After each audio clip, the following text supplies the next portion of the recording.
और ईरान अब तक क्यों झुकने का नाम नहीं ले रहा है? ईरान के पास कितने मिसाइल है इसको समझते हैं। देखिए ये जो रडार आते हैं सब, ये बहुत महंगे रडार होते हैं सब। ये बैलिस्टिक मिसाइल को 5,000 किलोमीटर दूर से ही पकड़ लेते हैं सब। किसी का दाम है 800 करोड़, किसी का 8,000 करोड़, 5,000 करोड़, बहुत महंगे आते हैं सब। ये एक जगह खड़ा करेंगे और ये अलग अलग मतलब 5,000 किलोमीटर पे आपको बता देगा, 3,500 किलोमीटर पे मिसाइल को रेडी कर देगा, 2,000 किलोमीटर पे वार्निंग दे देगा, 100 किलोमीटर के आसपास इधर रहेगा, मार के मिसाइल मार के गिरा देगा, रास्ते में ही गिरा देगा। तो ये रडार बहुत काम करते हैं सब। और ये रडार कैसे काम करेगा? एक रडार रहेगा, इसके पास कंट्रोल यूनिट रहेगा, ये देखेगा, ये बताएगा कि मेरा जहाज है कि दुश्मन का जहाज है, या मिसाइल आ रही है तो खेत में गिरेगी कि बिल्डिंग पे गिरेगी। अगर खेत में गिरने वाली होगी उसका प्रोजेक्टाइल देख के तो छोड़ देगा, और उसके बाद ये मिसाइल यूनिट को ऑर्डर देगा, मिसाइल यूनिट को ऑर्डर देगा।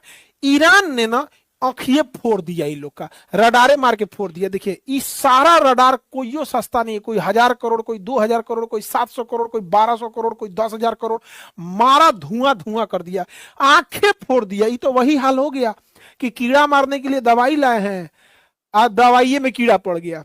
अजब हाल हो गया। ये रडार का काम था दुश्मन को देखना कि कोनो मिसाइल जहाज नहीं आ रहा है, एकरे मार के फोड़ दिया।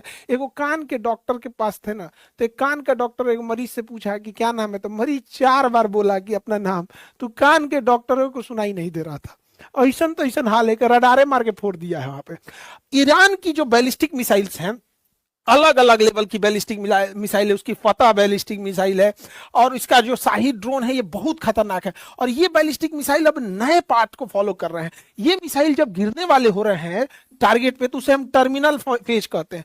टर्मिनल फेज पे ना ये अचानक से रास्ता बदल ले रहे हैं, और रास्ता बदलने के बाद उनकी स्पीड अचानक से, जो नॉर्मल स्पीड आ रही है अचानक से तेज हो जा रही है। इससे घाटा क्या हो रहा है कि जो मिसाइलों को काउंटर करने के लिए इजराइल और अमेरिका मिसाइल मारते थे सब, तो सपोज कीजिए कि इसकी स्पीड है 1,000 किलोमीटर पर आवर, 1,000 की स्पीड से आ रहा है। अब ये भी काउंटर करने के लिए 1,200 की स्पीड से आएगा, और ये अचानक यहां पहुंचने के बाद 2,000 की स्पीड से हो रहा है। तो कंफ्यूज हो रहा है, जा अब क्या करें, यहाँ पे ये उल्टे गिर जा रहा है दूसरे के शहर पे। तो ये इजराइल ईरान बहुत खतरनाक ढंग से मार रहा है अपनी बैलिस्टिक मिसाइलों को। बैलिस्टिक मिसाइल कैसे काम करती है? ये पहले अंतरिक्ष में जाती है, उसके बाद दुश्मन देश के ऊपर जब आने लगती है टर्मिनल फेज में, यहाँ बहुत तेज एंट्री करती है और कई भाग में बढ़ जाती है। यहाँ पर ईरान के पास ऐसे बैलिस्टिक मिसाइलों का जखीरा है, ये पूरा अंडरग्राउंड रखे हुए है अपने बैलिस्टिक मिसाइलों को। अब इन बैलिस्टिक मिसाइल में ईंधन कैसे पड़ेगा?